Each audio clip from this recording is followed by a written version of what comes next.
Hello there, we are glad that you chose to stay with us tonight, the 20th day of April, the year 2024.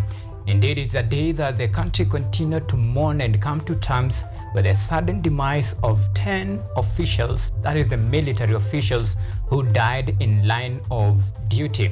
Remember, tribute continued to pour in. Many have raised and praised, of course, the fallen general for his service to the country and his steadfast and humanity to the nation, serving, and of course praises coming across every sector in the military and of course as a service, and in that regard the human nature.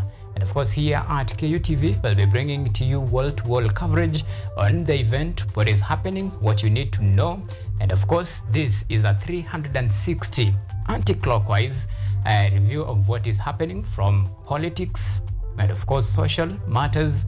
And remember, we are still tracking sports and we'll be bringing you to you what is happening across various disciplines, and of course bring you up to date with what is happening. And this is what to expect in the next at least 30 minutes or so.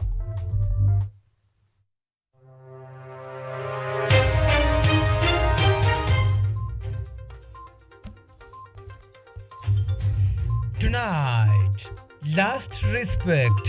Fallen General Francis Ogola receives military honor ahead of his burial set for tomorrow.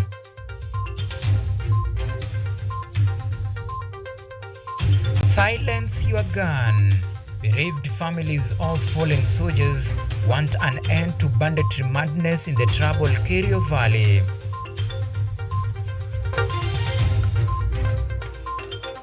Also tonight, tragedy at 100. General Ogola's father turns 100 years as he mourns the sudden demise of his son.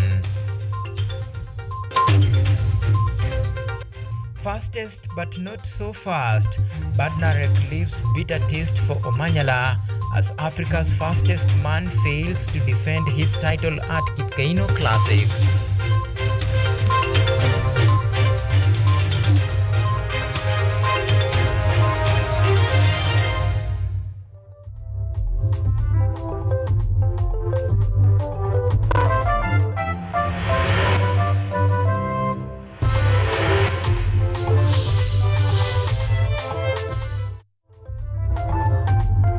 This is Weekend Live with Auma Evans.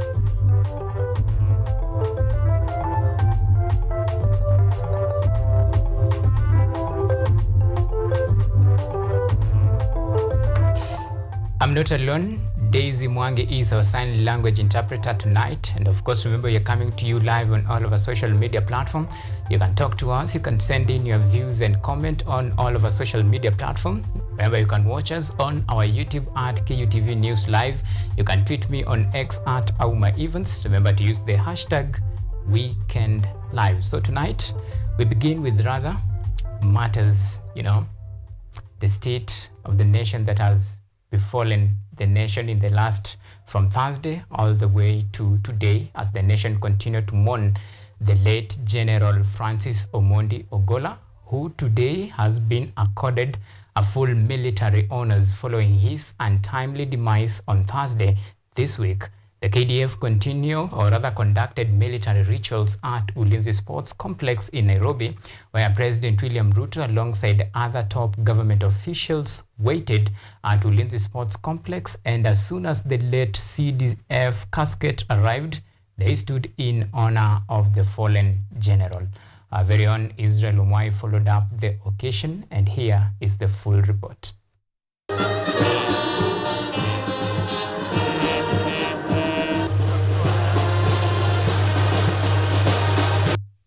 At around 12:58 p.m., a flag-draped casket bearing the body of the late General Francis Ogola arrived at Ulinzi Sports Complex, ferried in a gun carrier flanked by pall-bearers. Kenyans who thronged the complex stood as the casket made a lap of honor around the complex.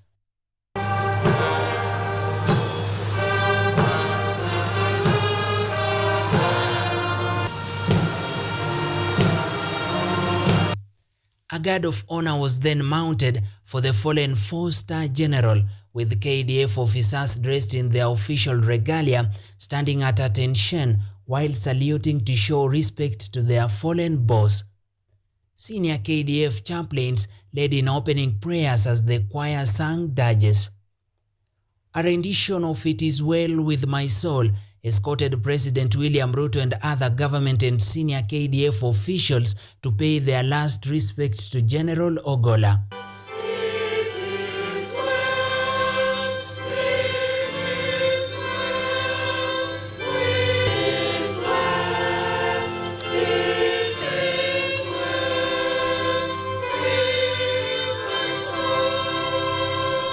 Later, the Kenya Air Force showcased the Missing Man Formation, which is performed as a salute in a memorable event in memory of a fallen military pilot or a well-known veteran military officer. Basi Mheshimiwa Rais, unavyotazama ndege hizi 4 zimeweza kupita hivi sasa. A minute of silence was later observed, followed by a 19-gun salute, a military ritual accorded to a former head of state, vice president, chief justice, or an officer with a 5-star badge.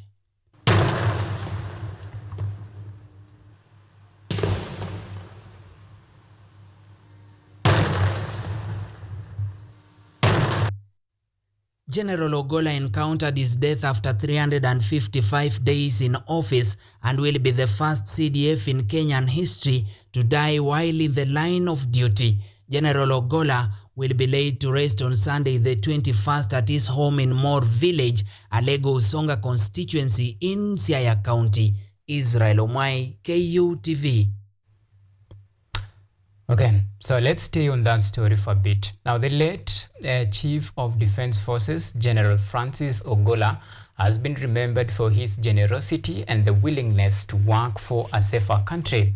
He has been remembered for his relationship with Christ. At the same time, the opposition leader Raila Odinga called on the government to speed up the investigation to determine the cause of the crash that claimed the lives of 10 military officials, as Yvonne Kemuma now reports. At the Ulinzi Sports Complex, various leaders eulogized the late Chief of Defense Forces, General Francis Ogolla, as he celebrated his commitment towards a secure country. In his address, President William Ruto recalled the events leading up to the appointment of General Francis Ogolla as the Chief of the Armed Forces and later how the general worked during his term. I had made a conscious, deliberate decision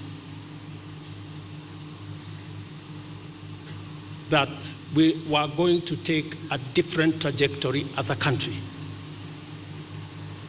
where merit, professionalism, and competence must come before ethnicity.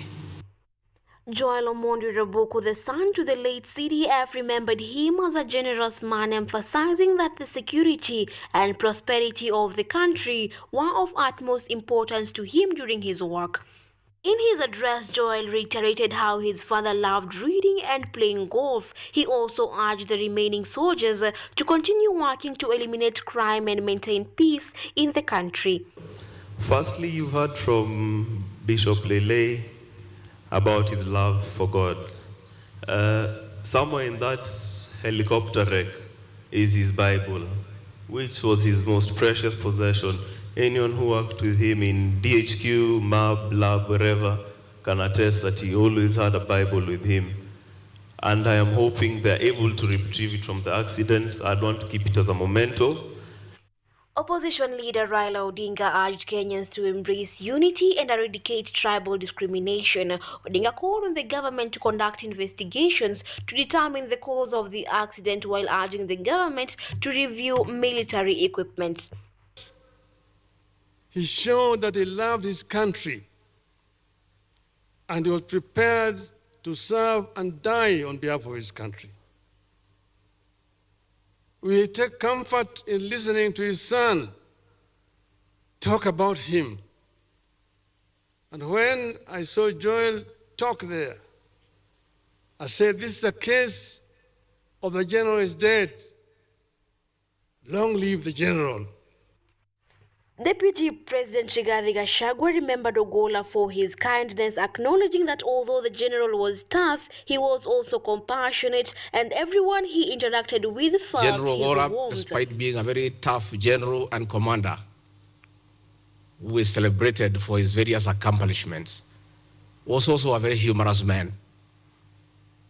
He was full of very good jokes, and many a time in tense situations, he would make everybody feel comfortable.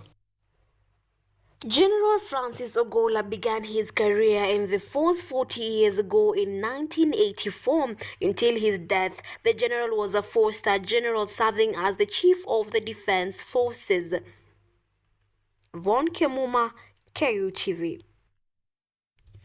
And as the families of the ill-fated chopper continue to mourn their loved ones, legislators from Kirinyaga County, led by Gachoki Gitari, whose Kirinyaga Central constituency lost 2 soldiers in the Thursday helicopter crash that led to the deaths of 10 soldiers, including Chief of Defense Forces General Francis Ogolla, are now appealing to the warring communities in the North Rift to silence their guns and give peace a chance in honor of the fallen soldiers who died in Elgeyo Marakwet. Theo Masharia with the details. Political leaders from Kirinyaga County are now calling upon leaders in the North Rift region to lead the fight against banditry and insecurity within the areas following the tragic plane crash that claimed the lives of 10 soldiers, including KDF boss Fred Ogolla, who are on a mission to assess the situation in the North Rift region. Led by Kirinyaga Central Member of Parliament Gachoki Gitari, whose Kirinyaga Central constituency lost Sergeant Rose Nyawera and Senior Sergeant John Kenyo Mureithi, the leaders said it is painful to lose young professionals on account of insecurity in the North Rift region. Gachoki noted that if there was peace and tranquility in the area, the Chief of Defense Forces and his entourage will not have been on that mission that led to the death of 9 other soldiers. And my plea to the people of North Rift, supposing there are no conflicts that are there, Ogolla, Nyawera, Mureithi would not have been involved in the accident because they had gone to supervise the construction of schools to see whatever is happening. So supposing the conflict is not there, maybe they wouldn't have gone that way and maybe they would be still alive.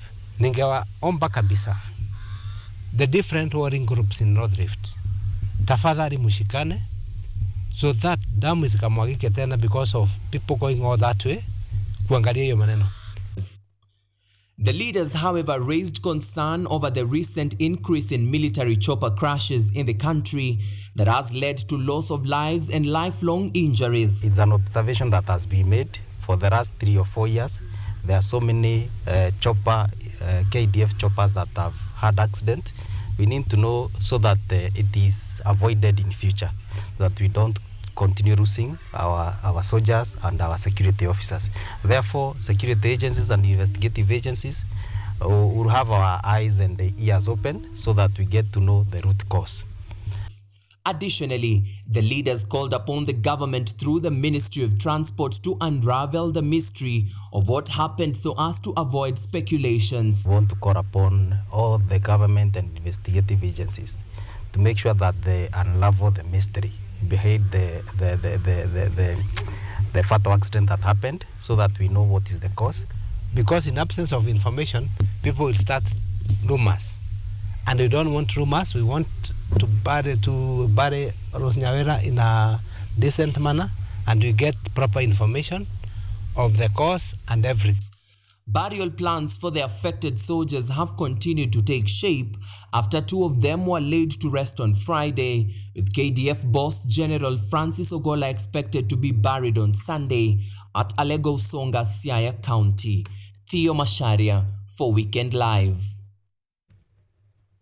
And Transport Cabinet Secretary Kipchumba Murkomen, through a Gazette notice, has named a 7-member aircraft investigation panel to review recent accident reports involving aircraft registered to operate in Kenya, Captain Peter Maranga will lead the team as chairman, with engineer Frederick Agri serving as deputy chair, with others being Captain Haman Duati, retired Lieutenant Mike Mulwa, Fantas Kamau, Captain Valentine Wendo, Captain Martin Lunai, and Brenda Mwongo, appointed as the joint secretary. The panel shall scrutinize all the preliminary accidents report concerning accidents involving Kenya-registered or operated aircraft submitted by the Republic of South Sudan and the Federal Republic of Somalia over the past 5 years.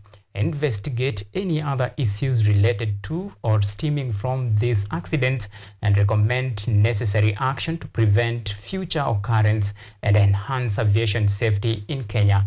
The team has 3 months to submit comprehensive report to the CS.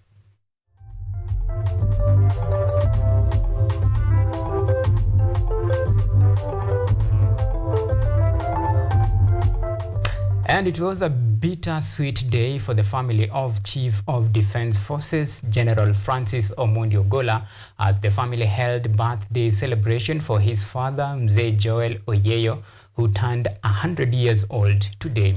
In a ceremony that brought together family and villagers, Mr. Oyeyo seemed calm as cake cutting ceremony was taking place. The family of the demised CDF had insisted that the father's 100th birthday celebration will still go on as planned, as they revealed that General Ogola was to travel to the village on Friday to assist the preparation for the celebrations.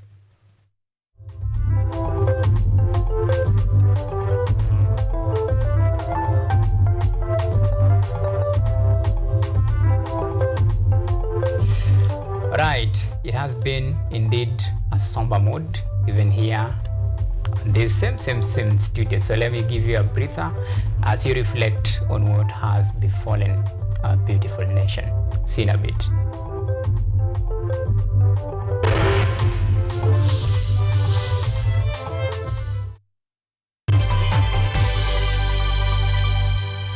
Are you an aspiring media practitioner, a graduate, or you just want to advance your skills in television production?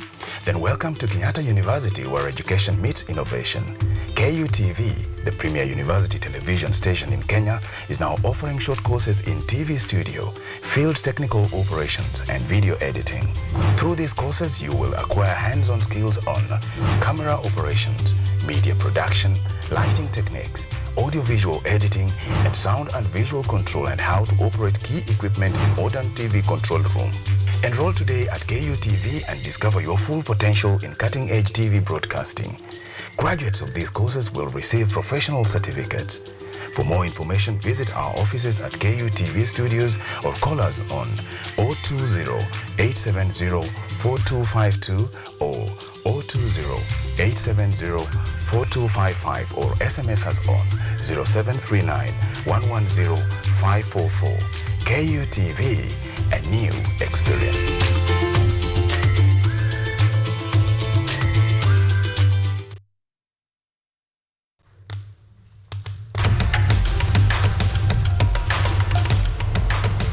Access to knowledge, solution to unanswered questions.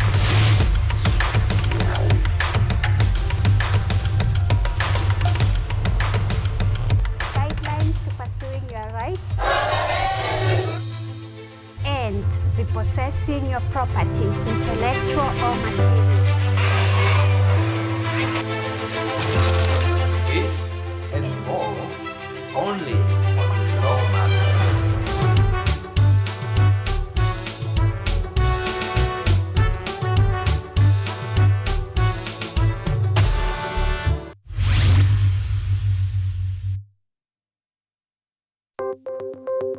Maelfu na maelfu ya wahamiaji wakiwa na watoto kutoka nchi za Amerika ya Kati wanaendelea kuwasili kwenye mpaka kati ya Marekani na Mexico. But folks, I'm going. Thank you very, very much. I appreciate it. Thank you. Ni habari kutoka pembe zote duniani. Pepo pasi vuguvugu, pepo pani idea. Sazidi ananyonya, hanyonyi vizuri, anakuwa hayuko comfortable. Jeshi la Jamhuri ya Kidemokrasia ya Kongo linapambana na waasi wa ADF. Kwa sasa wanatoa wito kwa mashirika, makampuni na vile vituo vya uchukuzi. Mambo mengi yatakwenda kama yalivyopangwa. Hapa ni kuna mmoja wa viongozi wa chama cha wavuvi katika eneo hili. Zaidi tunajaribu kuwapa chanjo ili ina boost ama inanyanyua kinga ya mwili, hiyo inaenda kupelekea kupambana na virusi. Ni Duniani Leo, Jumatatu mpaka Ijumaa, moja kwa moja kutoka VOA Swahili, Washington DC.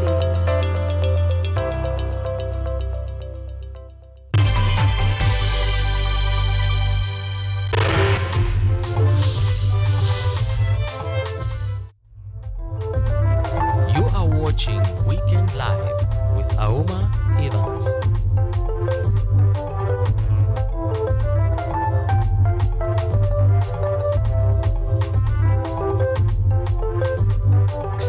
Welcome back and thank you for choosing to stay with us. Now, Kirinyaga Women Representative Ann Jerry Maina and Senator Kamau Murango are advocating for an increase in GAF allocation to 25 million shillings per constituency, saying that the fund are necessary to fulfill their mandates.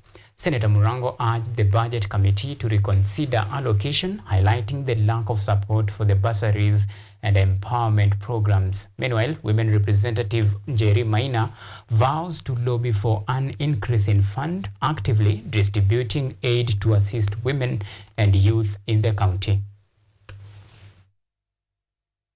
Angalieni wambunge akina mama pia. Wakati mnajiongezea, tafadhali pia angalieni akina mama wetu. Kwa sababu kazi wanaofanya pia inaonekana. Na pia ni wambunge wa kitaifa kama nyinyi. Hiyo ndio ningekuwa ombi langu, na najua ya kwamba wakifanya hivyo wanawake wale wakilishi wa county kama akina Gasheri Gaito hapa watafanya kazi kubwa. Kama milioni 9 peke yake kwa county kwa constituency anaweza fanya hii kazi. Akiongezewa pesa si atafanya kazi kubwa sana. Now switching gears to across the border, several Nigerian activists say raid and mass abduction continue in West African nation, despite attempts by organizations such as Bring Back Our Girls, BBOG, to address the matter. BBOG is known for its advocacy for the return of hundreds school girls who were abducted by the Islamic terror Boko Haram group 10 years ago. For more report, Timothy Obiezu filed this report from Nigeria's capital, Abuja. This public park was once a symbol of hope and resilience, but now it holds memories of a struggle to save 82 schoolgirls still in captivity from the 276 kidnapped by Boko Haram on April 14, 2014 from Chibok Secondary School. One of them is Nkeki Muta's niece. Every day, in the morning, in the afternoon, we feel pain about this because of the absence of this our niece. We heard that some were dead, and that is one of the things that we are advocating. If government can be kind enough to tell us or to release all the names of those that are dead so that we can forget about it. Days following the kidnappings, activists coalesced and started the Bring Back Our Girls or BBOG movement, demanding their rescue. Back then, the group met here daily and their campaign sparked global outrage, but not anymore. There is fatigue in the struggle. When the Bring Back Our Girls started and it was gaining traction globally, there are a lot of responses from even foreign governments ready to support Nigeria. So far, 194 girls have returned, either by escaping or they were freed through government negotiations. But the threat of mass kidnapping remains. Amnesty International says Nigeria has recorded 17 cases in which at least 1,700 children were seized from schools since Chibok. Recent attacks have been perpetrated by armed gangs known as bandits. The gangs often demand huge ransoms to free their captives. Nigerian authorities say they have not forgotten those in captivity. If it was we're using the conventional method of fighting, we will have entered all the communities and flattened everything to start all over. But we can't do that because we know there are no state actors holding other people against their will. So we have to be very deliberate. There are instances where we've gone for attack, Because civilians were there, we call off the strike. Families and BBOG activists disagree. They say authorities have not shown the political will to address the problem. On Sunday, they remembered the girls on the 10th year anniversary of their abduction. Unfortunately, the Chibok girls' abduction was only the beginning of countless abductions that have led to a thriving abduction industry in our nation, since the government have refused to bring the perpetrators of the abduction of our Chibok girls to book. Sadly, you could even see people that are supposed to take the necessary action, especially the security agencies, providing excuses for what happened, that the children have been taken to a difficult terrain to be accessed. If the terrorists can access a difficult terrain, what more of our security forces? Until the girls are freed, many like Mutar will be waiting for some sense of closure. Timothy Obiezu, VOA News, Abuja, Nigeria. And still across the border, Paulina Chinziane, a pioneer Mozambican writer, broke barrier as the first African woman to publish a novel without prior knowledge of it. Despite her initial aspiration to become a singer, she found her voice through writing and continued to champion for the cause of women and Africa. Recognized with prestigious accolades like the Cameo Prize, Chinziane's legacy resonates as a beacon of inspiration and empowerment. Here is more with Paula Alves Silva. I am Paulina Chinziane from Mozambique. I'm 68 years old. I never wanted to be a writer. I wanted to be a singer. My father wouldn't let me. And when I started writing, my father would say that she's studying, and that's why I ended up writing. My father was a poor tailor, my mother a peasant. I learned to write on the floor.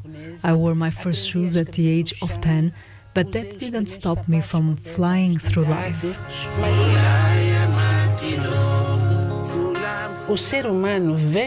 Human beings, wherever they come from, whatever the condition, can fly. I didn't realize it. I just wrote a great story that others called a novel. That's all. That doesn't change anything about me. But every now and then I say, it's not possible. How did that happen? But it's a happy event. But now that I'm an adult, I've gone back to music.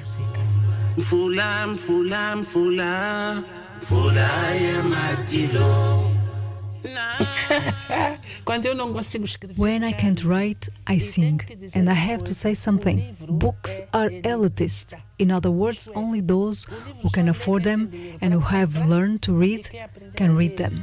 But not music.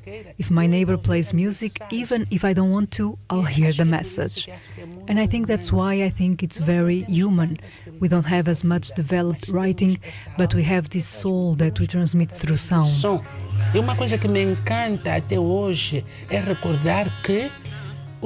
It's remembering that the black people in the holds of the ships, deprived of everything material, not even the right to exist, even tied up, only had a voice. And they sang those songs that 5 centuries later lull us and inspire us. Which means that writing is a human invention, while the voice is the power of the soul. The power of essence. Sometimes it bothers me when people say that Africa is about orature. Orature is humanity.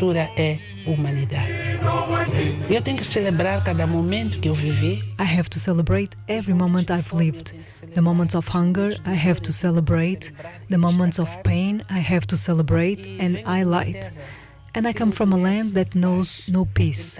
So the search for peace is also one of my motives, because Africa needs that peace, and the world needs to hear Africa's cry.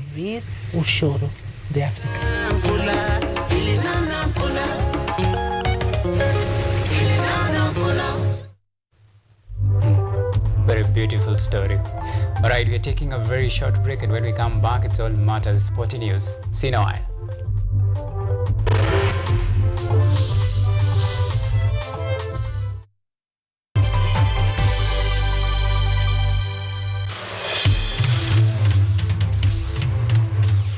kuchimba hadi mizizi, kukuletea yanayojiri. So mimi naomba tu serikali yetu ya Mungu, ibarikiwe na Mungu, iweze kuteremsha bei ya mafuta. Yanayokukumba tuna maizi, tuna kutetea sisiri. Kwa kweli ni speciali tukikupambia makala ya mwanamke mwake. Utasema hupendi mizizi ya habari. Nami Caroline Kimwele.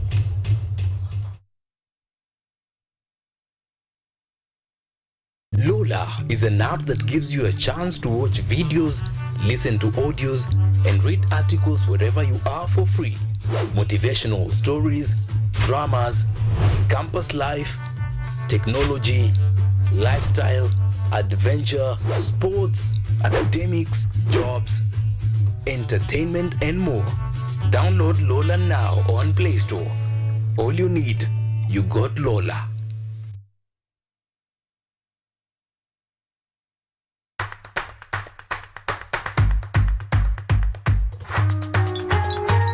What are some of the ways through which you can develop these skills so that you are comfortably fitting into the job? You have to put yourself in positions where you are uncomfortable in the sense that you are not clear about what to do. Because I used to work a corporate job before. So when I left, I happened to visit someone's farm around this area. So this project is called Security Breach Detector and Readiness Familiarize. It is meant to be used to detect, detonate explosive. We'll tackle all the tough issues, discuss all the weird moments, and hopefully share a few laughs along the way.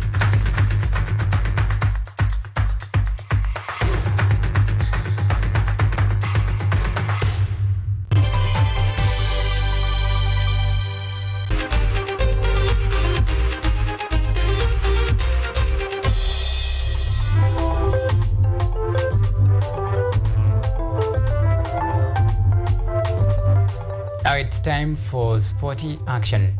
Kenneth Bednarik sprint past Liberia's Emmanuel Matande and Jeremiah Azu to clock 9.91 to dethrone Africa's fastest man Ferdinand Omanyala, his crown at his own home turf.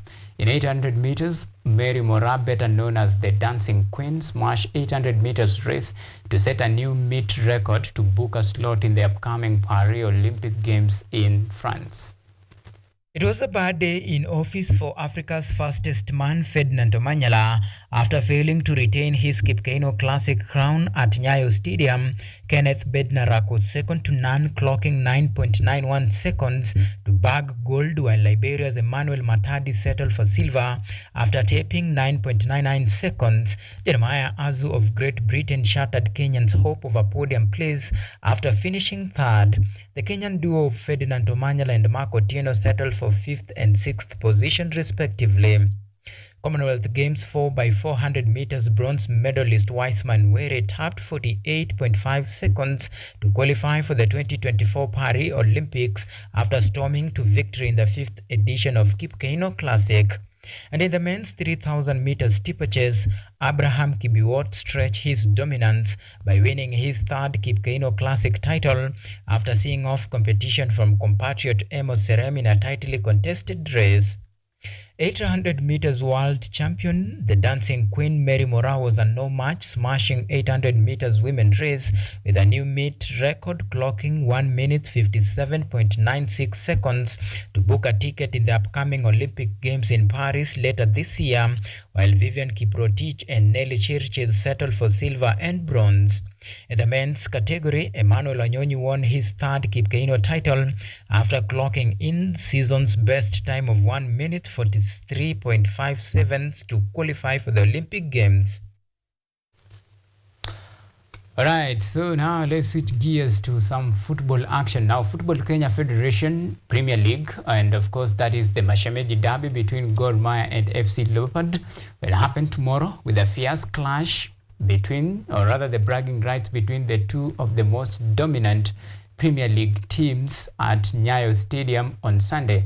Kogalo will be hoping to extend their grip at the summit of the FKF table standings with a dominance against arch rivals, that is in a battle of the Titan. Gor bragged the best head-to-head statistics with 31 wins compared to FC Leopards' 27 wins with 34 duels between the two teams.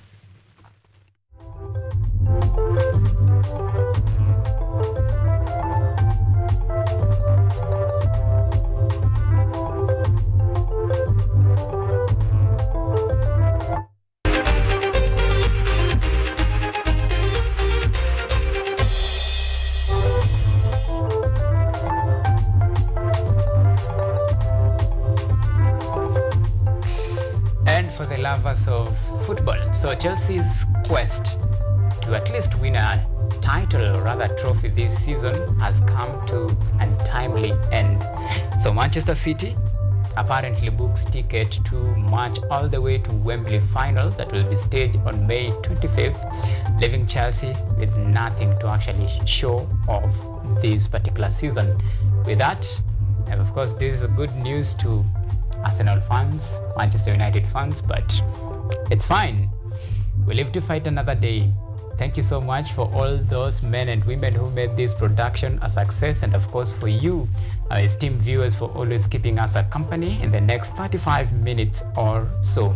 My good name is Auma Evans. Daisy Mwangi has been our sign language interpreter tonight. Until next time, do have a lovely weekend, and God bless Kenya and bless us all. See you next time.